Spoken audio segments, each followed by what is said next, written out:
وأعوذ بالله من الشيطان الرجيم بسم الله الرحمن الرحيم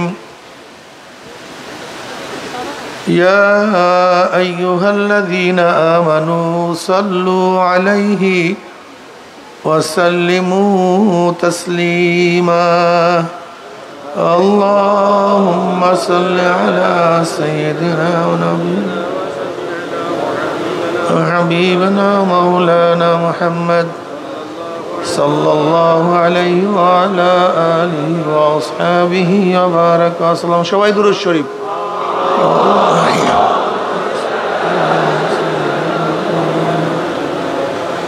وحبيبنا مولانا صلى الله عليه وسلم اللهم صل على سيدنا وحبيبنا مولانا محمد صلى الله عليه وعلى آله وأصحابه وبارك وسلم أعوذ بالله من الشيطان الرجيم بسم الله الرحمن الرحيم وما أرسلناك إلا رحمة للعالمين صدق الله مولانا العظيم وصدق رسول النبي الكريم আল্লাহ পাকের বান্দা জনাব মুহাম্মদ রাসূলুল্লাহ সাল্লাল্লাহু আলাইহি ওয়াসাল্লাম উম্মতগণ, আল্লাহ পাক রব্বুল আলামিন আপনাকে আমাকে এই ফিতনা ফাসাদের জমানায় যখন তাম দুনিয়ার থেকে ইসলাম মুসলমানকে মিটিয়ে দেওয়ার ষড়যন্ত্র চলতেছে, তাম দুনিয়ার মধ্যে ইসলাম মুসলমান থাকবে কি থাকবে না এই প্রশ্নের সৃষ্টি হয়েছে। যে জমানায় মানুষ নেকের কাজ ছাড়তেছে, গুনার কাজ ধরতেছে, শুধু গুনার কাজ ধরিয়ে না বরং গুনার কাজে প্রতিযোগিতা শুরু করছে কে কার আগে জাহান্নামে যাবে। যে জমানায় মানুষ নেকের কাজে আশ্চর্য হয়, গুনার কাজে স্বাভাবিক থাকে, যে জমানায় মুসলমান ইসলামকে পছন্দ করে না বরং নামধারী মুসলমান ইসলামের সবচেয়ে বড় দুশ্মন হয়ে গেছে,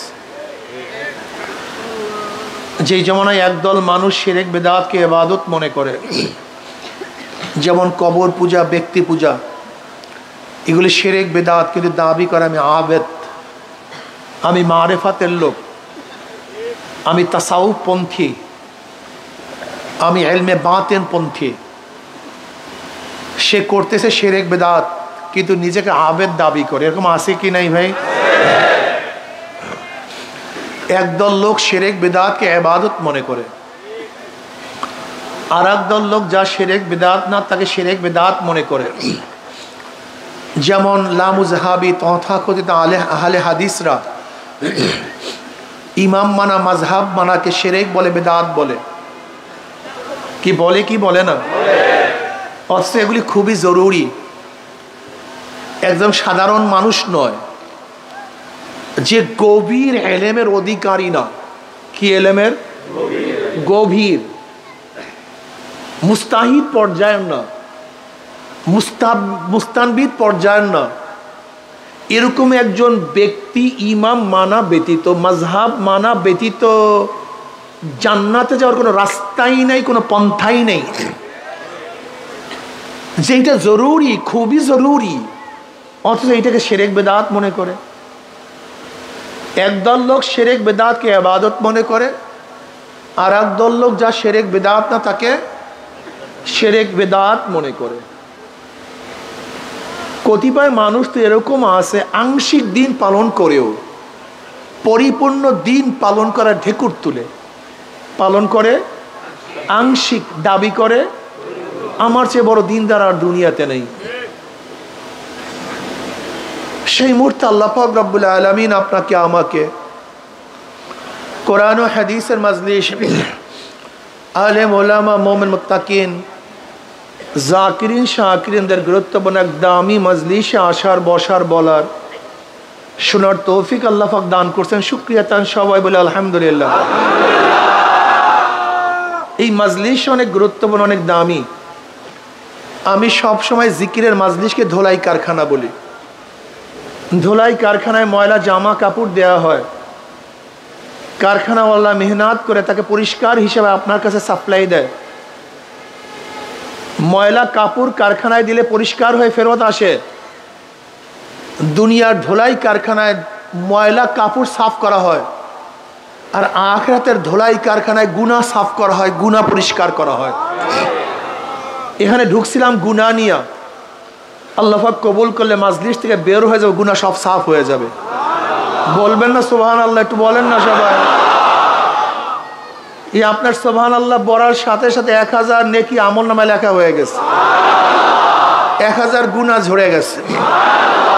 আপনার সুবহানাল্লাহর আওয়াজ যত দূরে গেছে, কাঁচা পাকা যত গাছপালা আছে, কিয়ামতের ময়দানে জাকিরের পক্ষে সাক্ষী দিয়ে দিবে। এই বাঁশ বলবে আল্লাহ তোমার বান্দা জিকির করছে, আমি নিজে সাক্ষী। এই গাছ বলবে মাওলা তোমার বান্দা জিকির করছে, আমি নিজে সাক্ষী। মুজাহিদের পক্ষে তলোয়ার সাক্ষী দিবে, মুজাহিদের পক্ষে ঢাল সাক্ষী দিবে, তীর সাক্ষী দিবে।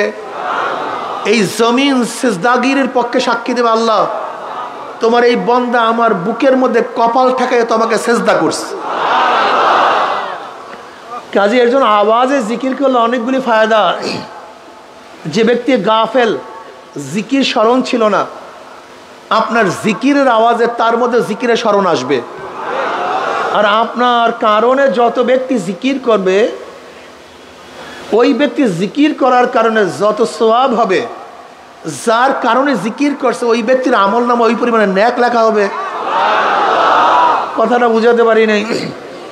এই মাজলিস ধোলাই কারখানা, শুধু ধোলাই কারখানাই নয়, অন্য রওয়ায়াতের মধ্যে আছে মা মিন কওমিন ইজতামাউ ইয়াজকুরুল্লাহ তাআলা লা ইউরিদুনা বিযালিকা ইল্লা ওয়াজহাহু ইল্লা নাদাহুম মুনাদি মিনাস সামাই আন কুমু মাগফুরাল লাকুম কদ বুদ্দিলাস সাইয়্যাতুম হাসানাত। যখন জাকিরিন জিকিরের মাজলিস ছাড়তে থাকে, একদল আহ্বানকারী ফেরেশতারা আসমান থেকে ডাক দিয়ে বলে জাকিরিন সুসংবাদ শোনো, আল্লাহ পাক তোমাদের গুনাহ খাতা সব মাফ করে দিস। মাফ করছে তাই নয়, তোমাদের সমস্ত গুনাহকে আল্লাহ পাক নেকের দ্বারা পরিবর্তন করে দিস। আসলে ভাই দ্বীনের সব বিষয় এই স্বল্প টাইমে বোঝানো সম্ভব না। দ্বীনের কোনো একটা সাইট নিয়ে আলোচনা করলে বহু সময় প্রয়োজন, এত সময় পাবো কোথায়? এত ইলমও আমার নাই আর সময়ও নেই। সেহেতু সংক্ষিপ্ত কিছু দ্বীনের প্রতি উৎসাহিত করার জন্য আলোচনা হবে। পরিপূর্ণ দ্বীন বোঝানো সম্ভব না, একটু যেন দ্বীনের প্রতি আগ্রহী হই, উৎসাহিত হই, দ্বীনের কাজ করার জন্য জজবা পয়দা হয়, এরকম কিছু আলোচনা করা হবে। বাকি আল্লাহ পাকের ইচ্ছা। আমরা যেটা বলতেছিলাম, দ্বীনের সব দিক বোঝানো সম্ভব না। একটু দ্বীন সম্পর্কে আলোচনা করব। যাকে আল্লাহ পাক বুঝ দিবেন সে বুঝ পাবে, আর যাকে আল্লাহ পাক বুঝ দিবেন না, আমি কেন গোটা নবীরা বুঝালো সে কিন্তু বুঝবে না। কি কথা ঠিক না? বুঝ সবচেয়ে দামি। বুঝ কথা বলতে হবে, কিন্তু যারা আছেন আমার কথা শুনো, আমার সাথে সাথে জবাব দিবেন। সবচেয়ে দামি কি? এর চেয়ে দামি কোনো জিনিস নেই। এই বুঝের কারণেই মানুষ আস্তিক, এই বুঝের কারণেই মানুষ নাস্তিক, এই বুঝের কারণেই কেউ মুসলমান, এই বুঝের কারণেই কেউ হিন্দু, কেউ খ্রিস্টান, কেউ ইয়াহুদি। এই বুঝের কারণেই কেউ নামাজ পড়ে, কেউ নামাজ ছাড়ে। এই বুঝের কারণেই কেউ মদ বিক্রি করে দুধ পান করে, আর কেউ দুধ বিক্রি করে মদ পান করে। বুঝাতে পারিনি। এই বুঝের কারণেই কেউ দাড়ি রাখে, কেউ দাড়ি কাটে। এই বুঝের কারণে একদল আমার মা বোনেরা বোরখা পরে, হাজার চেষ্টা করলে বোরখার থেকে তাদেরকে গাফেল করা যায় না। আবার একদল মানুষ, একদল মা বোনেরা হাজার বুঝালেও তারা বোরখা পরে না। সব কিছুর পিছনে কি? এই বুঝের কারণেই কেউ আওয়ামী লীগ, এই বুঝের কারণেই কেউ বিএনপি, এই বুঝের কারণেই কেউ জাতীয় পার্টি, এই বুঝের কারণেই কেউ কমিউনিস্ট, এই বুঝের কারণেই কেউ চরমনাইকে মহাব্বত করে, কেউ চরমনাইকে ঘৃণা করে। সব কিছুর পিছনে কি ভাই? এটা সবচেয়ে দামি। ওয়ান মুআবিয়া রাদিয়াল্লাহু তাআলা قال قال رسول الله صلى الله عليه وسلم, পড়েন না সাল্লাল্লাহু আলাইহি ওয়াসাল্লাম। নবী আলাইহিস সালাতু ওয়াস সালামকে আল্লাহ পাক এত বেশি মহব্বত করেন, আপনি আল্লাহর হাবিবের উপরে দুরূদ পড়বেন একবার, আমার মাওলায় খুশি হয়ে আপনাকে রহমত নাযিল করবে 10 বার। ক্বালা ক্বালা রাসূলুল্লাহ সাল্লাল্লাহু, মাশাআল্লাহ। ভালো লাগতেছে না গন্ধা? আর আপনারা যদি না পড়েন ভালো লাগবে না। দেখেন মুহাদ্দিসিনে কেরাম সবচেয়ে দামি, এদের ফজিলাত অনেক বেশি। ফজিলাত বেশি হওয়ার পিছনে অনেকগুলি কারণ আছে। এর মধ্যে একটা কারণ হলো তারা দুরূদ বেশি পড়ে। কি বেশি পড়ে? পৃষ্ঠায় পৃষ্ঠায়, লাইনে লাইনে ক্বালা ক্বালা রাসূলুল্লাহ সাল্লাল্লাহু, পড়েন না ক্বালা ক্বালা রাসূলুল্লাহ সাল্লাল্লাহু, ক্বালা ক্বালা রাসূলুল্লাহ সাল্লাল্লাহু, অনেক বেশি দুরূদ পড়ে। এর জন্য তারা দামি হয়ে গেছে। আমরাও যদি বেশি বেশি দুরূদ পড়তে পারি, আমরাও কি হয়ে যাব? আমাদের শায়খ মুর্শিদ নব্বরাল্লাহু মারকাদাম বলতেন, বাবা, একজন ব্যক্তির কমপক্ষে 200 বার দুরূদ হওয়া চাই। কতবার? 200 বার। বলতেন হুজুর এত দুরূদ পড়বো কিভাবে? আসলে আমরা আশিকে নবী না, আমরা অনেকেই নবীকে মহাব্বত করি না, ফাজলামি করি। আমরা মনে করি আজান দেওয়ার আগে দুরূদ পড়লে, আজানের পরে দুরূদ পড়লে বাস আশিকে নবী হয়ে যায়। কেউ মনে করি দুরূদ দাঁড়ায়া পড়লে আশিকে নবী হয়ে যায়। অথচ যদি তাকে প্রশ্ন করেন, ভাই আজকে কতবার দুরূদ পড়ছো, কয়বার দুরূদ পড়ছো? 10 বারও হয়তো বা পড়ে নেই। কি কথা ঠিক না?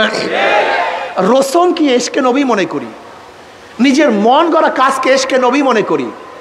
নিজের মন গড়া কাজকে এশকে নবী বলা যায় না, বরং সরদার আলম আলাইহিস সালাতু ওয়াস সালাম যেইভাবে তাকে মহাব্বত করতে বলছেন, সেইভাবে মহাব্বত করলেই আশিকে নবী হওয়া যায়। আমার শায়খ মুর্শিদ নব্বরাল্লাহু মারকাদাম বলতেন, বাবা কমপক্ষে 200 বার দুরূদ হওয়া চাই। বলে হুজুর এত দুরূদ পড়বো কিভাবে? একেবারে সহজ। 5 ওয়াক্ত নামাজ আমরা মসজিদে যাই, যাওয়ার সময় 20 বার, মসজিদ থেকে বের হওয়ার পরে কতবার হলো? 45, 200, একেবারে সহজ। বলতে পারো হুজুর এত বড় দুরূদ পড়বো কিভাবে? ছোট দুরূদ পড়েন, সাল্লাল্লাহু আলাইহি ওয়াসাল্লাম বলেন না। দুরূদটা ছোট কিন্তু পূর্ণ, দুরূদটা কিন্তু নবী আলাইহিস সালাতু ওয়াস সালামের উপর আল্লাহ কি বল? সাল্লু আলাইহি ওয়া সাল্লিমু তাসলিমা, সালাত এবং সালাম প্রেরণ করো। সাল্লাল্লাহু আলাইহি ওয়াসাল্লামের মধ্যে সালাতও আছে, সালামও আছে। কি কথা ঠিক না? ক্বালা ক্বালা রাসূলুল্লাহ সাল্লাল্লাহু আলাইহি মান ইউরিদিল্লাহু বিখাইরিন ইউফাক্কিহু ফিদ্দীন ওয়া ইন্নামা আনা কাসিমুন আল্লাহ ইউতি। মুসলিমের মধ্যে রওয়ায়াত আসছে, নবী আলাইহিস সালাতু ওয়াস সালাম ফরমান, আল্লাহ পাক যাকে পছন্দ করেন, যার খায়রিয়াত কামনা করেন, আল্লাহ পাক রব্বুল আলামিন তাকে দ্বীনের বুঝ দান করেন। কিসের বুঝ দান করেন? ওয়া ইন্নামা আনা কাসিমুন, সরদার দো আলম আলাইহিস সালাতু ওয়াস সালাম ফরমান, আমি হলাম বন্টনকারী। আল্লাহ ইউতি, আল্লাহ আমাকে দেয় যে ইলম, যে মারিফাত, যে প্রজ্ঞা আল্লাহ আমাকে দেয়, আমি শুধু বন্টন করি। কিন্তু কে হেদায়েত পাবে, কে বুঝবে, কে বুঝবে না, এ দায়িত্ব আমার না, এ দায়িত্ব কার? সবচেয়ে দামি বুঝ, যাদের বুঝে আসছে স্রষ্টা বলতে কেউ নেই, সব নাস্তিক হয়ে গেছে। এরকম একদল লোক আছে কি নেই? তারা বলে প্রাকৃতিক ভাবে সব কিছু সৃষ্টি, এর পিছনে স্রষ্টা বলতে কেউ নেই। এটা জাহেল। হযরত কবি ইকবাল সাহেব রহমতুল্লাহ আলাইহি, তিনি তো ডক্টর ছিলেন, অনেক বড় শিক্ষিত ছিলেন। তার কাছে এক আলেম অভিযোগ করছে যে হযরত স্রষ্টা আছে কি নাই। কনফিউশনের মধ্যে পড়ছে, স্রষ্টা আছে কি? তিনি তাকে পাল্টা প্রশ্ন করছে, তুমি স্রষ্টা না সৃষ্টি? তুমি স্রষ্টা না সৃষ্টি? এই প্রশ্ন করার সাথে সাথে সে বলছে আমি জবাব পেয়ে গেছি। আসলে আপনারা জবাব পান নাই, যে যেই মানের তার জবাবও সেই মানের হয়। আমরা যেই মানের আমাদের জবাবও সেই মানের। মনে করতে হবে গোটা দুনিয়াতে অজুদি জিল্লি। গোটা দুনিয়া কি ভাই? অজুদি জিল্লি। বলেন অজুদি জিল্লি বলা হয় ছায়া অস্তিত্ব। কি অস্তিত্ব? ছায়া অস্তিত্ব। ছায়ারও কি একটা অস্তিত্ব আছে কি নাই? ঘরের ছায়া, গাছের ছায়া, মানুষের ছায়া, ছায়ার একটা অস্তিত্ব আছে কি নাই? ছায়ার অস্তিত্ব আছে, কিন্তু ছায়া আর একজনের অস্তিত্ব ব্যতীত নিজের অস্তিত্ব লাভ করতে পারে না। ছায়ার যদি অস্তিত্ব আছে, চেয়ারের ছায়া, এই বাঁশের ছায়া, অস্তিত্ব ঠিকই বাঁশের ছায়ার আছে, কিন্তু বাঁশ ব্যতীত বাঁশের ছায়া অস্তিত্ব লাভ করতে পারে না। চেয়ার ব্যতীত চেয়ারের অস্তিত্ব, চেয়ার ব্যতীত চেয়ারের ছায়ার অস্তিত্ব লাভ করতে পারে না। গাছ ব্যতীত গাছের ছায়া অস্তিত্ব লাভ করতে পারে না। মানুষ ব্যতীত মানুষের ছায়া অস্তিত্ব লাভ করতে পারে না। যদিও ছায়ার অস্তিত্ব আছে, কিন্তু সে আর একটা অস্তিত্বের উপরে নির্ভরশীল। কি কথা ঠিক না? তাই গোটা দুনিয়াটা যদি ছায়া অস্তিত্ব হয়, আমরা কি জানলাম? ছায়ার একটা অস্তিত্ব আছে, কিন্তু আর এক অস্তিত্বের উপরে সে নির্ভরশীল। তাই গোটা দুনিয়াও যদি একটা অস্তিত্ব হয়, সেই ছায়া অস্তিত্ব, তাহলে নিশ্চয়ই তার পিছনে আর একটা অস্তিত্ব আছে নাকি ভাই? সে অস্তিত্বের নাম কি? জোরে বলেন। আমি আগে প্রশ্ন করছিলাম, সূর্য স্রষ্টা না সৃষ্টি? চন্দ্র স্রষ্টা না সৃষ্টি? বাতাস স্রষ্টা না সৃষ্টি? আমি স্রষ্টা না সৃষ্টি? তা যেখানে সৃষ্টি আছে তার পিছনে স্রষ্টা আছে। আপনাকে মনে রাখতে হবে, খুতবা খতিব ব্যতীত হয় না। খুতবা অর্থ কি? বক্তব্য। খুতবা অর্থ কি? বয়ান, বক্তব্য। একজন ব্যক্তি বক্তব্য দেওয়া ব্যতীত কোনোদিন খুতবার অস্তিত্ব হয় না। কিতাবাত, এটা লেখনী। একজন কাতেব পিছনে না থাকলে, একজন লেখক পিছনে না থাকলে লেখার অস্তিত্ব লাভ করতে পারে না। কথাটা বুঝাতে পারি না? বয়ান, একজন বয়ানকারী না থাকলে বয়ানের অস্তিত্ব হয় না। বক্তৃতার পিছনে কি লাগবে? একজন বক্তা লাগবে। লিখনির পিছনে কি লাগবে? একজন লেখক লাগবে। এছাড়া লেখার অস্তিত্ব আসে? তা আমি বললাম, সূর্য কি? চন্দ্র কি? মাটি কি? বাতাস কি? যেখানে সৃষ্টি আছে পিছনে একজন স্রষ্টা আছে। সৃষ্টির অস্তিত্ব লাভ হয় না স্রষ্টা ব্যতীত। আপনার জিজ্ঞাসা করেন, দুনিয়া যদি সৃষ্টি হয় তা তার পিছনে কি আছে? তা তুমি কিভাবে স্রষ্টাকে অস্বীকার করো? তুমি এটা বিয়াকুব নাকি? তোমার অস্তিত্ব তোমার সৃষ্টি প্রমাণ করে পিছনে কি আছে? স্রষ্টা। যারা অস্বীকার করছে স্রষ্টা নাই, তারা নাস্তিক। যারা স্রষ্টাকে স্বীকার করছে তারা আস্তিক। এদিক থেকে গোটা ধার্মিকরা আস্তিক। গোটা ধার্মিকরা কি? হিন্দুরা স্রষ্টা মানে, মানে কি মানে না? খ্রিস্টানরা, ইহুদিরা সবাই স্রষ্টা মানে। মুসলমানরা স্রষ্টা মানে, কিন্তু মানার দিক এক না, মানার দিকটা ভিন্নতা আছে। যেমন হিন্দুরা স্রষ্টা মানে, খ্রিস্টানরাও স্রষ্টা মানে, ইহুদিরাও স্রষ্টা মানে। খ্রিস্টানরা কয়জন স্রষ্টা মানে? 3 জন। জোরে বলেন কয়জন? আল্লাহ একজন, তার স্ত্রী মারিয়াম তিনিও খোদা, আর তার ছেলে ঈসাতেও কি? কারণটা কি? জাত জাতি হয়, জাত জাতি হয়। কলা গাছের গোড়ার থেকে কি হয়? বাঁশের গোড়ার থেকে, বাঁশের গোড়ার থেকে অন্য কিছু হয় না, সেটাও বাঁশ। কলা গাছের থেকে যা কিছু হয় সেটা কলা গাছ। মানুষের থেকে যা হয় নাকি অন্য কিছু? জাত থেকে যা বের হয় একই জাত হয়। যেহেতু ঈসা আল্লাহর থেকে বের হয়েছে, তাহলে কি হবে? কথা বলে না কেন? সেও আল্লাহ হবে। ওদের যুক্তি। এই যে ঈসা করে খোদা বানায় ফেলেছে। জোরে বলেন নাউযুবিল্লাহি মিন যালিক। আপনারা জানেন কি জানি না, ব্রিটিশ এদেশ দখল করার পরে গোটা পাক ভারত উপমহাদেশের সমস্ত মানুষদেরকে খ্রিস্টান বানাবার একটা পরিকল্পনা হাতে নিয়েছিল। গোটা মানুষ কি হবে? খ্রিস্টান হবে। এ প্ল্যান। যেরকম বিগত সরকারগুলি আমাদের গোটা বাংলাদেশের মানুষদেরকে নাস্তিক বানাবার প্ল্যান করেছে। কিভাবে নাস্তিক বানানো যায় সেটা পরে বলতেছি। ঠিক ব্রিটিশও চিন্তা করছিল গোটা পাক উপমহাদেশের সমস্ত মানুষকে কিভাবে সবাই অন্যদিকে খেয়াল কি বানানো যায়। এই প্ল্যানটা কি করছে, গোটা পাক উপমহাদেশের বড় বড় জামে মসজিদগুলিতে খ্রিস্টান পাদ্রীরা শুক্রবার দিন বয়ান করত। এটা বাধ্যতামূলক, বয়ান করতে দিতে হবে, সরকারের ল আইন। এর জন্য জুমার মসজিদে খ্রিস্টান পাদ্রীরা বয়ান করত। তাই দিল্লির মসজিদে একদিন খ্রিস্টান পাদ্রী কাছে বয়ান করার জন্য। এবার খ্রিস্টান পাদ্রী মুসল্লিদের কাছে প্রশ্ন করছে, আপনার বাবার নাম কি? বলে আমার বাবার নাম আব্দুল্লাহ। আপনার বাবার নাম? আব্দুর রহমান।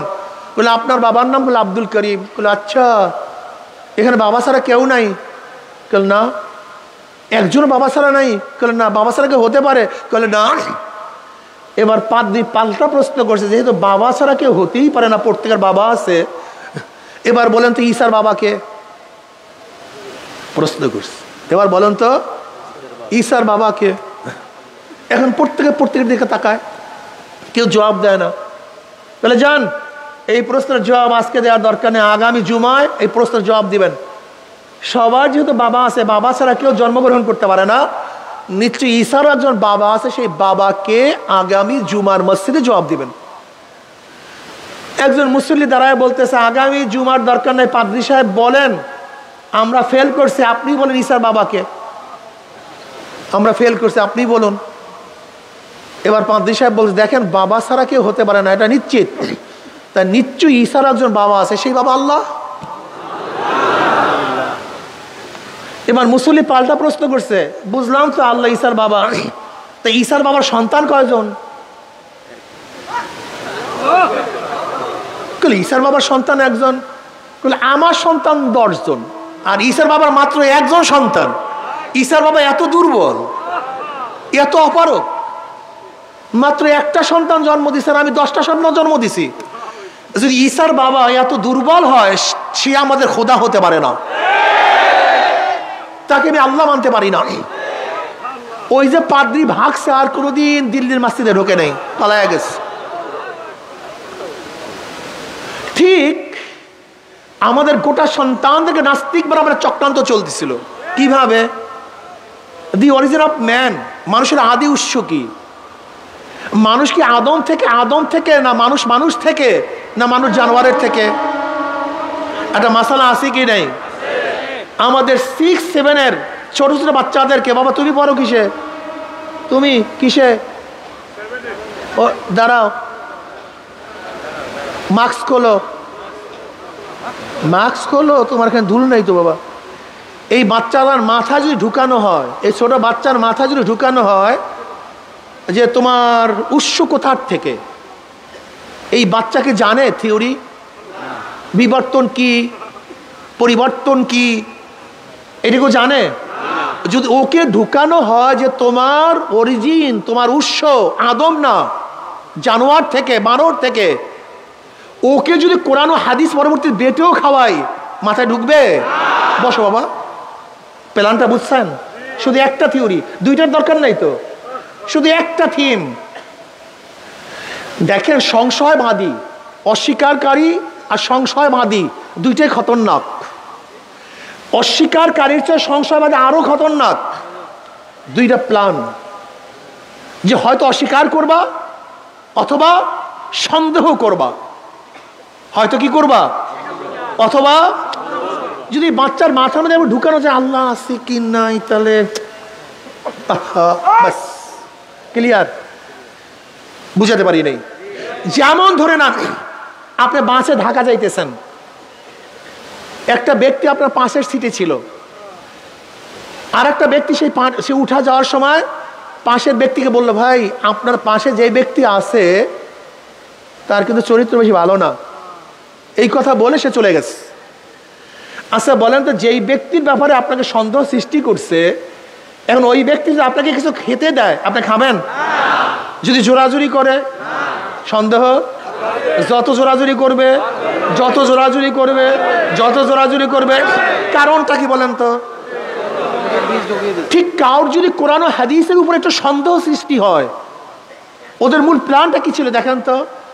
নবী আলাইহিস সালাতু ওয়াস সালাম আল্লাহর প্রেরিত কি প্রেরিত না? কোরআন কি আল্লাহর কিতাব কি কিতাব না?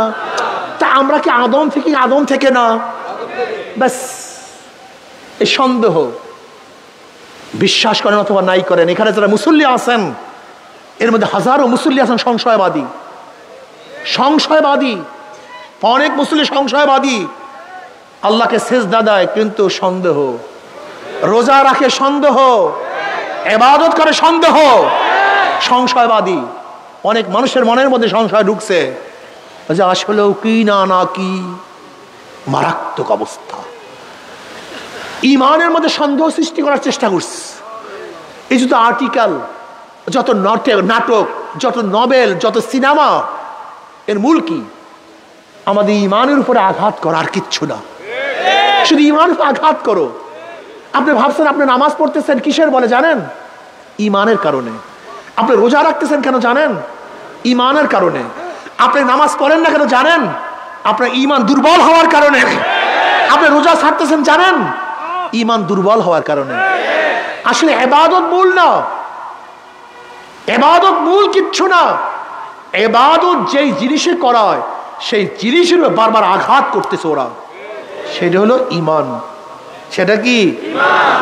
আমাদের দেশের গোটা মানুষদেরকে নাস্তিক বরাবর চক্রান্ত চলতেছিল, চলছে, চলবে, কিন্তু সতর্ক থাকতে হবে।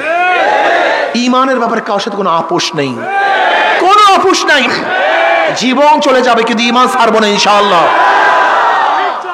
মরে যাব, ইমানের সাথে মরবো, বাঁচবো ইমান নিয়ে বাঁচবো, লড়বো ইমান নিয়ে লড়বো। হায়াত যতদিন নিঃশ্বাস থাকবে ইমান নিয়ে নিঃশ্বাস ছাড়বো। আমি বেঈমান অবস্থায় 1 সেকেন্ড বাঁচতে চাই না। আল্লাহর কর্তৃত্ব, নবীর নেতৃত্ব। জোরে বলেন, আল্লাহর কর্তৃত্ব, নবীর নেতৃত্ব, অর্থাৎ আল্লাহর হুকুম আর নবী আলাইহিস সালাতু ওয়াস সালাম দিক নির্দেশনা যেইভাবে বলেছেন সেইভাবে চলা। আল্লাহর কর্তৃত্ব, নবীর নেতৃত্ব। অন্য কোন আইন মানি না, সেকুলার মানি না, ডেমোক্রেসি মানি না, সোশ্যালিজম মানি না, ক্যাপিটালিজম মানি না, কমিউনিজম মানি না। ইনিল হুকম ইল্লা লিল্লাহ। আসমান আমার মাওলার, জমিন আমার মাওলার, বাতাস আমার মাওলার, পানি আমার মাওলার। তোকে বানিয়েছে আল্লাহ, আমাকে বানিয়েছে আল্লাহ, আমার বাবার স্রষ্টা আল্লাহ, আমার দাদার স্রষ্টা আল্লাহ। সব কিছুর মালিক যখন আল্লাহ, আইনও চলবে আল্লাহর। সৃষ্টি যার, আইন তার। কি আমার কথা বললাম না মোমেনের কথা বললাম? আস্তে করে, এটা আমার কথা না মোমেনের কথা। কিন্তু অনেকের কাছে এটা ভালো লাগে না, সমস্যাই, পছন্দ হয় না। তোমার ইমানের মধ্যে ত্রুটি। আমি আল্লাহর কর্তৃত্ব, একসাথে বলেন না, আল্লাহর কর্তৃত্ব। এছাড়া Karl Marx, Mao Tse tung, Abraham Lincoln, Socrates, Plato, Aristotle, Montesquieu, Locke, Rousseau, দুনিয়ার কোন নেতার, কোন দার্শনিকের দর্শন আমার মাথায় ঢুকে না। আমার মধ্যে একমাত্র জনাব মুহাম্মদ রাসূলুল্লাহ সাল্লাল্লাহু আলাইহি ওয়াসাল্লাম যে দর্শন এবং নীতি আদর্শ নিয়ে আসছেন সেটা মাথার মধ্যে ঢুকছে, জমনের ঢোকা ঢুকছে, বের করতে পারি না, বুঝে আসছে সেইটাই। এর জন্য আমি বলি, আমার নেতা তোমার নেতা বিশ্ব নবী মুস্তাফা। আমার নেতা তোমার নেতা, আসতে কয়, আমার নেতা তোমার নেতা, আরো জোরে, আমার নেতা তোমার নেতা। আমরা সবাই নবীর সেনা। জীবন বার স্লোগান দিয়েছ, আমরা কে এরশাদ সেনা, আমরা সবাই মুজিব সেনা, আমরা সবাই জিয়ার সেনা। হ্যাঁ ঠিকই আছে, যে যার সেনা। কিয়ামতের ময়দানে সেনাপতি সামনে থাকবে, সৈন্যরা কথা বলে না। সেনাপতি সামনে, সৈন্যরা পিছনে। যারা শেখ সাহেবকে নেতা মানছ, আল্লাহর কসম কিয়ামতের ময়দানে দেখবা শেখ সাহেব সামনে, তুমি তার পিছনে। যারা জিয়াউর রহমানকে নেতা মানছ, দেখবা জিয়াউর রহমান সামনে, অনুসারীরা পিছনে। যারা এরশাদকে নেতা মানছ, খালেদা জিয়াকে নেতা মানছ, শেখ হাসিনাকে নেতা মানছ, তারেককে নেতা মানছ, জয়কে নেতা মানছ, কিয়ামতের ময়দানে নেতারা, অনুসারীরা নেতারা যেখানে যাবে অনুসারীরাও বিশ্বাস হয় না। আচ্ছা, আপনার মুনাফেক ভাব কেন? ঘটনা কি? দুনিয়াতে শেখ সাহেবকে সামনে দিতে চান, দুনিয়াতে জিয়াউর রহমানকে সামনে দিতে চান, দুনিয়াতে এরশাদ সাহেবকে সামনে রাখতে চান, খালেদা জিয়াকে, শেখ হাসিনাকে সামনে রাখতে চান, তারেক জয়ের নামের উপরে সিন্নি বিতরণ করতে চান, তাদের নামের শ্রদ্ধার সাথে মিষ্টি বিতরণ করতে চান, তাই কিয়ামতের মধ্যে তারা আপনাদের সামনে থাকবে, এটা চান না কেন? বিশ্বাস করেন, আজকে কসম করে জিজ্ঞাসা করবেন, আপনারা আজকে ইস্তাবতা নাফসাকে ইস্তাবতা কালবাক, ওদের কাছে কসম করে জিজ্ঞাসা করবেন, ভাই কিয়ামতের ময়দানে তোর এই নেতারা সামনে থাকবে, তুই চাস না? না ভাই, এটা চাই না রে। আজীব মানুষ, এটা কেমন কথা হলো? তুমি মুনাফেক কায়দা কেন? ঘটনা কি? দুনিয়া তো যাকে সামনে রাখবা, আজকে থেকে নিয়াত করো কিয়ামতের ময়দানে সে তোমার সামনে থাকবে। আমরা তো সেই নিয়াত করছি, আমরা কি সেই নিয়াত করেছি। এর জন্যই তো নবী আলাইহিস সালাতু ওয়াস সালামের বাহিরে কাউকে নেতা মানি না, মানতে পারি না। হক্কানি ওলামায়ে কেরামের বাহিরে কাউকে নেতা মানি না, মানব না, মানতে পারি। এর জন্য জনাবে মুহাম্মদ রাসূলুল্লাহ সাল্লাল্লাহু আলাইহি ওয়াসাল্লাম নেতা মানছি, মানবো ইনশাআল্লাহ। কোন বিশ্বাসের কারণে? আল্লাহ পাক কালামে পাকের মধ্যে ফরমান, ইয়ামা নাদু কুল্লা উনাসিন বিইমামিহিম। দেখেন কোরআনের মধ্যে আয়াত, ইয়ামাল কিয়ামা নাদু কুল্লা উনাস, নাসের বহু বছর উনাস, ডাকা হবে কিয়ামতের ময়দানে প্রত্যেকটা মানুষকে বেআয় মা ইমামিহিম, তার নেতার সাথে। স্পষ্ট কোরআন আয়াত, ব্যাখ্যা বিশ্লেষণের কোনো প্রয়োজন নাই। অন্য রওয়ায়াতের মধ্যে নবী আলাইহিস সালাতু ওয়াস সালাম ফরমান, আল মারউ মা মান আহাব্বা ওয়া লাহু মা কাতাসাবা। দুনিয়াতে যে যাকে নেতা মানবে কিয়ামতের ময়দানে সে তার সাথে থাকবে।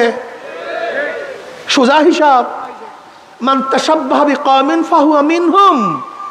যার সাথে যার মোহাব্বত, তার সাথে তার কি। ভাই আশ্চর্য হয়ে গেছেন নাকি? সমস্যা কি? সমস্যা কি? শুধু কি তাই? আর সুন্দর মজার কথা দেখেন, কিয়ামত পর্যন্ত যত অন্যায় হত্যা হবে, কি হবে? একটা ভাগ কাবিল পাবে। কাবিলকে আদম আলাইহিস সালাতু ওয়াস সালাম সন্তান নাকি ভাই? কিয়ামত পর্যন্ত ওই আদম আলাইহিস সালাতু ওয়াস সালাম জমানার থেকে কিয়ামত পর্যন্ত যত অন্যায় হত্যা হবে, এর একটা ভাগ কি পাবে? কারণটা কি? এই প্রথম অন্যায় হত্যার সূচনা করছে কে? এই বুখারীর মধ্যে রওয়ায়াত আছে, যেমন তেমন কথা না। যেহেতু অন্যায় হত্যার সূচনা করছে কাবিল, এই জন্য কিয়ামত পর্যন্ত যত অন্যায় হত্যা হবে তার একটা ভাগ কাবিল পাবে। তার মানে এই হাদিস থেকে কি বুঝলাম? কিয়ামতের ময়দানে হাজারো মুসল্লি যাদের কপালের মধ্যে নামাজের দাগ, দেখবে লক্ষ লক্ষ ব্যারেল মদের গুনাহ, লক্ষ লক্ষ জিনার গুনাহ, লক্ষ লক্ষ সুদের গুনাহ, ঘুষের গুনাহ। আল্লাহ, আমি তো কোনোদিন মদ দেখি নাই, কোনো মেয়ের দিকে তাকাই নাই, এত মদের গুনাহ আসলো কোথার থেকে? আল্লাহ বলবেন, দেখ তুই তো মদ পান করস নাই, কিন্তু যাদেরকে ভোট দিয়ে সংসদে পাঠাইয়া মদের আইন পাশ করার ব্যবস্থা করছো, ওরে কপাল পোড়া, তোর ধাক্কা বেঁধে তো মদের আইন পাশ হইতো। এর জন্য আমি ফেরেশতাদের মাথায় দেবো, তুই তো ধাক্কা দিয়ে পাঠাইয়া দিস, আর করবো কি? এসব গুনাহ তোর আমল নামায়। বুঝাতে পারি নেই। আপনাদের এই চিটাগাংয়ের কিছু যুবকরা কর্ণফুলী নদীর কাছে বসবাস করে। এক খেয়ালাকে বলতেছে, ভাই আমি একটু ওপারে যাব চুরি করার জন্য, আমরা যুবক মানুষ একটু চুরি টুরি করবো। খেয়ালা বলছে, আমি চরমরায়ের মুরিদ মিয়া, তবলিগ করি, যখন আমি পাগড়ি পরি, মাথায় টুপি, আমি চুরির ভাগের মধ্যে নেই, কিন্তু তোমরা যেহেতু একটু চুরি করার জন্য নিয়াত করছো, আর আমার খেয়া ব্যতীত পারবা না, আসো একটা ধাক্কা দিয়ে দেই। খেয়ালা ধাক্কা দিয়ে একটু পার করে দিছে। ওকে তো চুরির ভাগের মধ্যে নেই, কোনো গুনাহ টুনা আছে খেয়ালার? কেন ভাই সে চুরির ভাগের মধ্যে নেই? সমস্যাটা কি বলেন তো? কি করছে? ওই একটা ধাক্কা দিছে নাকি? ওই ধাক্কা দেওয়ার কারণে যত চুরি করছে ও সমপরিমাণ। তুই ধাক্কা দিলি কেন?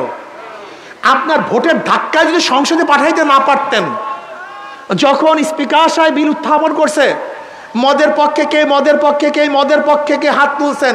হাজিচ্ছে হাজিচ্ছে হাজিচ্ছে। এই মদের পক্ষে আপনার ভোট ব্যতীত হাত তুলতে, এখন এই গুনাহটা কে নেবে একটু বলেন তো? হ্যাঁ, আপনার বাবাই নেবে, আর ফেরেশতারা নেবে, জিনেরা নেবে সব। বিয়াকুব বুঝিই না ইসলাম কি জিনিস, ইসলাম কি জিনিস বিয়াকুব বুঝিই না। সমস্যাই ধরে নেন, আজকে আমি বিল উত্থাপন করলাম যে আল্লাহ নাই আল্লাহ নাই আল্লাহ নাই, এর সাথে কে কে একমত আছেন? যদি হাত তোলেন অবস্থাটা কি? কথা বলে না, কোনো ঘটনা কি?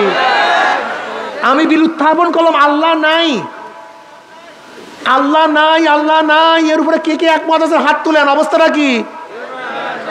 আমি হাত তোলাটা কি মনে করছেন? এটা কি আর কি মনে করছেন নাকি? হাত তোলাটাকে এটা ফাইজলামি মনে করছেন নাকি? হ্যাঁ, যাদের ভোটের মাধ্যমে জেনার আইন পাশ হয়েছে, আপনি জানেন বাংলাদেশে জেনা বৈধ। একটা যুবক যুবতী সম্মতি হয়ে যদি অপকর্মের মধ্যে লিপ্ত হয় আর হাইকোর্টে কেস দায়ের করেন, হাইকোর্ট সুপ্রিম কোর্টের চিফ জাস্টিসের পাওয়ার কোনো ক্ষমতা নাই তার বিচার করা। এই জেনার বিচার বাংলাদেশে হবে না, যেহেতু জায়েজ বৈধ। আর এই বৈধ করছে কাদের ভোটে? আসতে গায়ে ঘটে নাকি? কয় রাকাত নামাজ পড়বেন? কত সেজদা দেবেন আল্লাহকে? আরে কি আজীব! তুমি সমর্থন, আরে ভাই ভোট লাগে না, 100 বছর পর দেবেন সেটা ভিন্ন কথা। দেন নাই 91-তে, 96-তে দেন নাই, 81-তে দেন নাই, কাদেরকে দিছেন? আবারও তো দিবেন। ইবারাত কা যা হয় তামাশা নেই।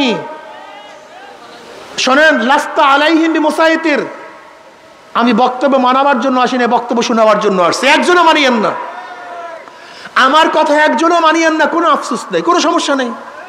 আমি কিসের জন্য আসছি ভাই? না মানাবার জন্য।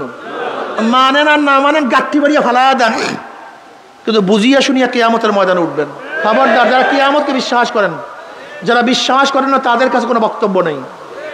যারা কিয়ামতকে বিশ্বাস করেন, ওয়াম্মা মান খাফা মাকামা রাব্বিহি ওয়া নাহান নাফসা আনিল হাওয়া ফাইনাল জান্নাতা হিয়াল মাওয়া। আপনার মন করা দিন পালন করে দিন হবে না, আপনার মন করে ইবাদত ইবাদত হবে না, আপনার মনে যা চাইবে তা করবেন আর ইসলামের দাবি করবেন, হবে না। আজকে হাজার ইসলামের দলের নামে সুন্নাতকে অবহেলা করে, আল্লাহ সুন্নাতকে অবহেলা করতেছে, রাসূলের সুন্নাতকে জলাঞ্জলি দিচ্ছে। মন করে ইসলাম হয় না, এত সহজ মনে করিয়েন না। আলাইকুম বিসুন্নতি ওয়া সুন্নাতিল খুলাফায়ে রাশিদিন আল মাহদিয়িন তামাসসাকু বিহা ওয়া আদ্দু আলাইহা বিন নওয়াজিস। তোমাদের উপরে আমার সুন্নাত, আমার খোলাফায়ে রাশিদিনের সুন্নাত, তামাসসাকু বিহা, চঙ্গল মারিয়া ধরো। চঙ্গল কাকে বলা হয়? যেরকম বাঁশ পাখি কোনো শিকারীকে যখন ধরে নখগুলি সোজা ঢুকিয়ে দেয় তার গোশের মধ্যে, এরপর বাঁকা করে। এখন অবস্থাটা কি? হাজার চেষ্টা করলে গোশত ছিঁড়িয়া যাবে কিন্তু শিকারী ছুটবে না। এইভাবে ধরো। ও আদ্দু আলাইহা বিন নওয়াজিস, মারির দাঁত দিয়ে। কোন দাঁত দিয়ে? সামনের দাঁত না, সামনের দাঁত দিয়ে ধরলে, টান দিলে ছুটে যাবে, ছিঁড়ে যাবে, ভেঙ্গে যাবে। মারির দাঁত। হাজারো ঝড় আসবে, হাজারো বিপদ আসবে, হাজারো দল মন্তব্য করবে, হাজারো দার্শনিকের দর্শন দিবে, হাজারো ক্ষমতাওয়ালারা তোমাদেরকে টাকা দিবে, পয়সা দিবে, চাকরি দিবে। খবরদার সুন্নাত ছাড়বো না। সুন্নাতকে মারির দাঁত দিয়ে আঁকড়িয়ে ধরো। গোটা দুনিয়ায় কেউ সুন্নাত না মানলে আমি একা সুন্নাত মানবো। গোটা দুনিয়া আমার নবীর অনুসরণ কেউ না করলে আমি একা নবীর অনুসরণ করবো। কেউ আমার নবীর সুন্নাতকে অবহেলা করলে আমার জীবন দিয়ে আমি নবীর সুন্নাতকে আঁকড়িয়ে ধরবো। ये बारात का जा है तमाशा नहीं। খবরদার, মনে রাখবা ক্ষমতা আসল না, আসল হলো ইবাদত, আল্লাহর রেজামন্দি। যদি ক্ষমতায় মাকসাদ হয় তাই ফেরাউনও তো ক্ষমতায় ছিল, লাভটা কি হয়েছে? যদি ক্ষমতায় আসল হয়, নমরুদও ক্ষমতায় ছিল, ফায়দাটা কি হয়েছে? যদি ক্ষমতায় আসল হয় আবু জাহেলও তো ক্ষমতায় ছিল, লাভটা কি? একজন মুসলমানের মূল উদ্দেশ্য কিন্তু ক্ষমতা নয়, একজন মুসলমানের মূল উদ্দেশ্য ইবাদত। জোরে বলেন কি? আল্লাহর রেজা, আল্লাহর সন্তুষ্টি। মনে রাখতে হবে ইসলামী আন্দোলন চরমনের সাথে যারা সম্পৃক্ত, খবরদার ইমানকে মজবুত করেন। ক্ষমতা মূল না, মূল হলো আল্লাহ পাকের রজামন্দি, আল্লাহ পাকের সন্তুষ্টি। নবী নূহ আলাইহিস সালাতু ওয়াস সালাম 950 বছর পর্যন্ত দাওয়াত দিয়ে কোন রওয়ায়াতের মধ্যে আসছে মাত্র 40 জন, কোন রওয়ায়াতের মধ্যে আসছে মাত্র 70 জন, কোন রওয়ায়াতের মধ্যে আসছে মাত্র 80 জন লোক হেদায়েত করতে পারছে। মাত্র কত বছরে? নবুয়তের কোনো কমতি হয়েছে? নোকসান হয়েছে? ফজিলাত কমছে? না, ফজিলাত কমে নেই। কামিয়াবি আধিক্যের মধ্যে নয়, কামিয়াবি ক্ষমতার মধ্যে নয়, কামিয়াবি কার মধ্যে? আল্লাহর রেজার মধ্যে, আল্লাহ সন্তুষ্টির মধ্যে। মুমিনের হার বলতে কিচ্ছু নেই, মুমিনের হার বলতে কিচ্ছু নেই। আমরা মরলে শহীদ, বাঁচলে মরলে বাঁচলে আমাদের কোনো ঠগার কোনো সাবজেক্টই নেই, হারার কোনো সাবজেক্টই নেই। আমরা এখানে আসছি যতক্ষণ থাকবো সোয়াব আর সোয়াব, ন্যাক আর ন্যাক। কাজে আমাদের হারার সাবজেক্ট কোথায়? দুনিয়ার ক্ষমতা কি আমাদের মূল লক্ষ্য উদ্দেশ্য? আমাদের মূল লক্ষ্য উদ্দেশ্য কি? জোরে বলেন মাশাআল্লাহ। নবীকে নেতা মানো, নবীকে আমার নেতা তোমার নেতা। জোরে বলে আমার নেতা তোমার নেতা, আমার নেতা তোমার নেতা। আমরা সবাই নবীর সেনা। জোরে বলো আমরা সবাই নবীর সেনা। দুই হাত তুলিয়া বলেন, সবাই দুই হাত তুলিয়া বলেন আমরা সবাই নবীর সেনা, আমরা সবাই রসুল সেনা। আমার নেতা তোমার নেতা। নারায়ে তাকবীর, নারায়ে তাকবীর, নারায়ে তাকবীর। আমরা সবাই নবীর সেনা। কোরআন সুন্নাহর আলো ঘরে ঘরে জ্বালো, কোরআন সুন্নাহর আলো। নারায়ে তাকবীর, নারায়ে তাকবীর। আমরা সবাই নবীর সেনা, ভয় করি না বুলেট বোমা। আলহামদুলিল্লাহ।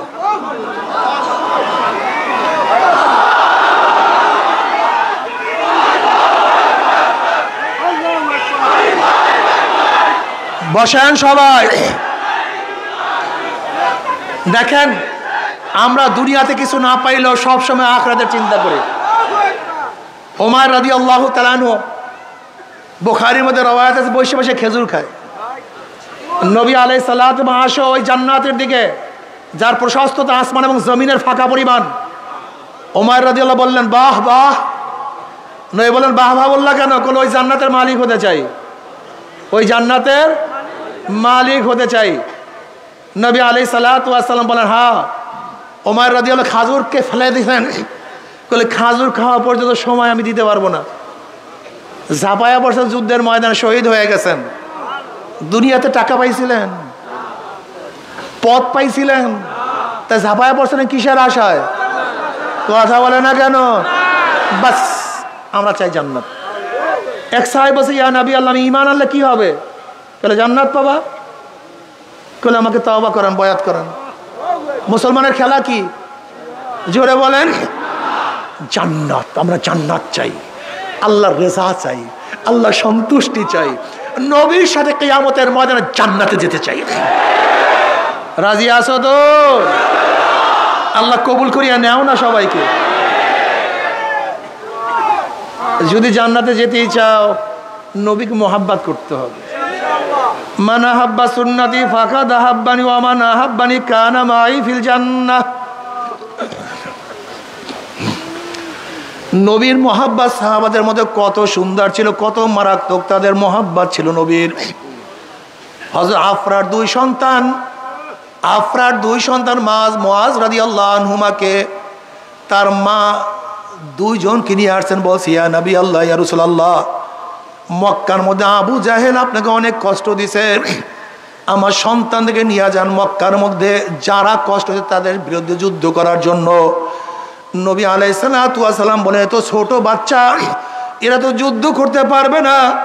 নবী আলাইহিস সালাতু ওয়াস সালাম প্রশ্নের জবাবে আফরা বলতেছে, ইয়া নবী আল্লাহ, ইয়া রাসূলুল্লাহ, আমি জানি আমার সন্তান যুদ্ধ করতে পারবে না, কিন্তু যখন আপনার উপর আঘাত আসবে আমার সন্তানকে ঢাল হিসেবে ব্যবহার করবেন।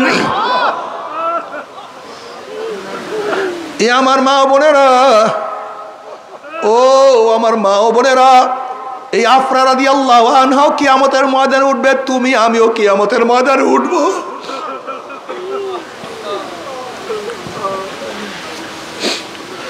নবী আলাইহিস সালাতু ওয়াস সালাম বললেন, তোমাদের মধ্যে যে বড় আমি তাকে নিব, যে ছোট আমি তাকে নেব না।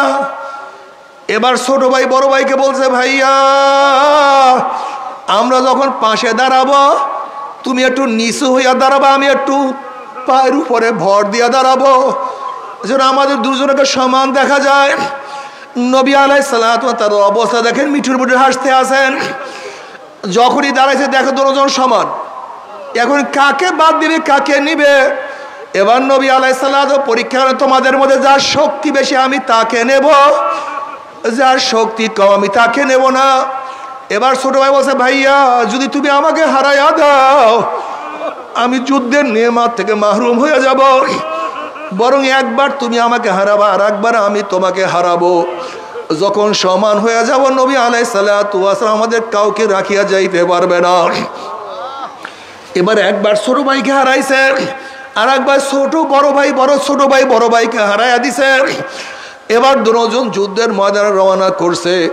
আব্দুর রহমান আউফ রাদিয়াল্লাহু ফরমান, আমি দেখি আমার দুই পাশে দুইটা ছোট বাচ্চা, আমি ভাবতেছিলাম দুইটা ছোট বাচ্চা না হইয়া যদি বড় যোদ্ধা হইতো আমার জন্য কতই উপকার হইতো, কতই না ফায়দা হইতো। আমি এই চিন্তা করতেছিলাম, হঠাৎ পাশের থেকে ওই ছোট দুইটা বাচ্চা আমাকে বলে, চাচা চাচা আবু জেহেল কোথায়? বলে, আবু জেহেল দিয়া তোমরা কি করবা?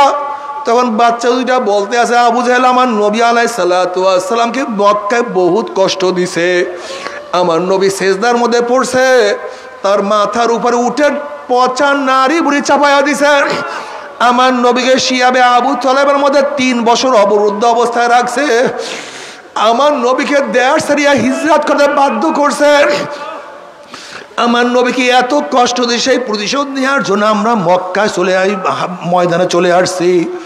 আব্দুর রহমান আউফ রাদিয়াল্লাহু ফরমান, এই কথাবার্তা বলতে আসি, এর মধ্যে দেখলাম আবু জেহেল নেতৃত্ব দিতে আছে। আমি ওই বাচ্চাদেরকে বললাম, ওই যে দেখো উঁচা ঘোড়ার উপরে পাগড়ি পরা আবু জেহেল নেতৃত্ব দিয়ে আছে, ওইটাই হলো আবু জাহাল। হযরত আব্দুর রহমান আউফ রাদিয়াল্লাহু ফরমান, আমি এই বলার সাথে সাথে দেখলাম আমার দুই দিক থেকে দুইটা বাচ্চা বাজ পাখির মতো আবু জাহেল উপর আক্রমণ করছে। একজন ভাই পায়ের উপর আক্রমণ করছে, কেউ ঘোড়ার উপর আক্রমণ করছে, আবু জেহেল তাদের উপর আক্রমণ করছে। আমি দেখতে আসি এক ভাইয়ের হাতের থেকে হাতটা ছুটিয়া চামড়ার সাথে ঝলতে আছে, সে যুদ্ধ করতে পারতেছিল না।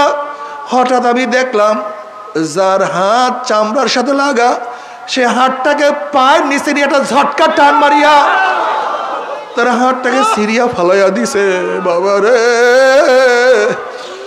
এরাও কিয়ামতের ময়দানে উঠবে, তুমি আমিও কিয়ামতের ময়দানে উঠবো।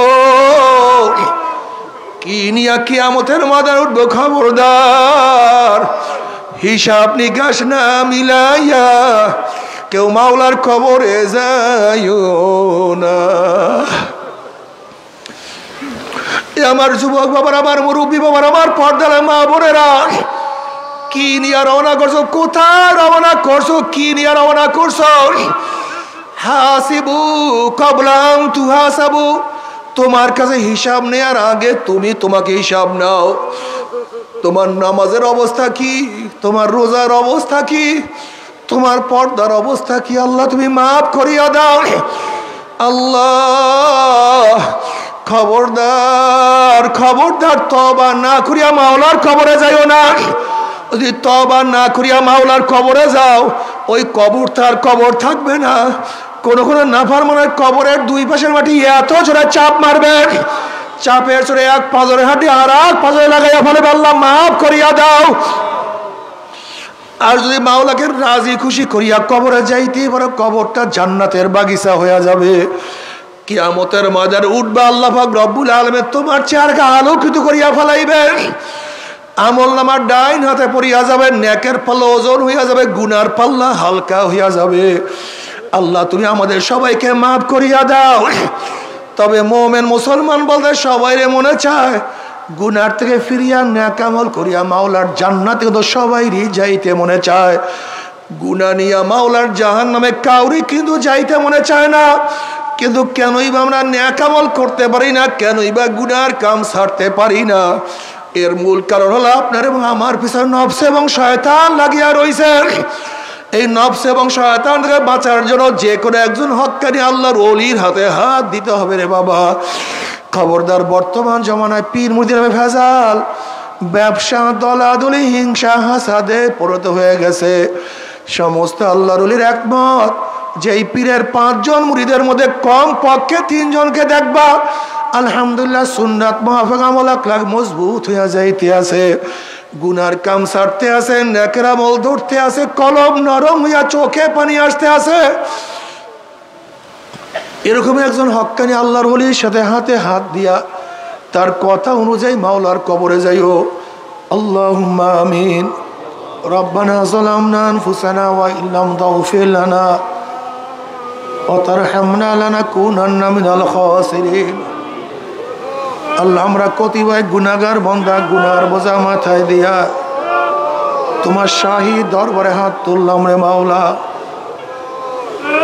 দয়া করে মায়া করে আপনি আমাদের জিন্দগির সমস্ত গুনাহ কথা মাফ করে দেন। আল্লাহ মাফ করবেনি না, ক্ষমা করবেন না, তাহলে আপনার বান্দার এখানে কেন আসছে? আল্লাহ কি পাওয়ার জন্য আসছে, কি চাওয়ার জন্য আসছে? আল্লাহ, আমরা দুনিয়া পাওয়ার জন্য আসি নাই, দুনিয়া চাওয়ার জন্য আসি নাই, দুনিয়ার বিপদে পড়িয়া কেউ আসি নাই। কেউ নামাজ কাজা করিয়া ফেলাইছি, কেউ রোজা সারিয়া দিছি, কেউ বেপরদা অপকর্মের মধ্যে লিপ্ত হয়ে গেছি, কেউ হারাম কবিরা গুনাহ করিয়া ফেলাইছি। ইয়া আল্লাহ, আমরা জাহান্নামের কাজ করিয়া ফেলাইছি। আল্লাহ, জাহান্নামের খাতার থেকে আমাদের নামটা কাটিয়া দাও। আল্লাহ, জাহান্নামের খাতার থেকে আমাদের নামটা কাটিয়া দাও। আল্লাহ, জান্নাতুল ফেরদাউসের মধ্যে আমাদের নামটা উঠায়া নাও। আল্লাহ, আমার যুবক বাবাদেরকে কবুল করিয়া নাও। আল্লাহ, আমার মুরব্বী বাবাদেরকে কবুল করিয়া নাও। আল্লাহ, আমার মা বন্ধুকে কবুল করিয়া নাও। আমাদের হাওলা আওলাদ খাস গোলাম বান্দিকে কবুল করে নাও। রব্বানা হাব লানা মিন আজওয়াজিনা ওয়া যুররিয়াতিনা কুররাতা আইনুন ওয়াজআলনা লিল মুত্তাকিনা ইমামা। রব্বির হামহুমা কামা রব্বায়ানি সগীরা। ওয়া সাল্লাল্লাহু তাআলা আলা খায়রি খালকিহি মুহাম্মাদ ওয়া আলিহি ওয়া আসহাবিহি ওয়া আজওয়াজিহি ওয়া আতবাইহি আজমাইন। আরহামনা মাআহুম বিরহমাতিকা ইয়া আরহামার রাহিমিন। আলহামদুলিল্লাহ। আর একজন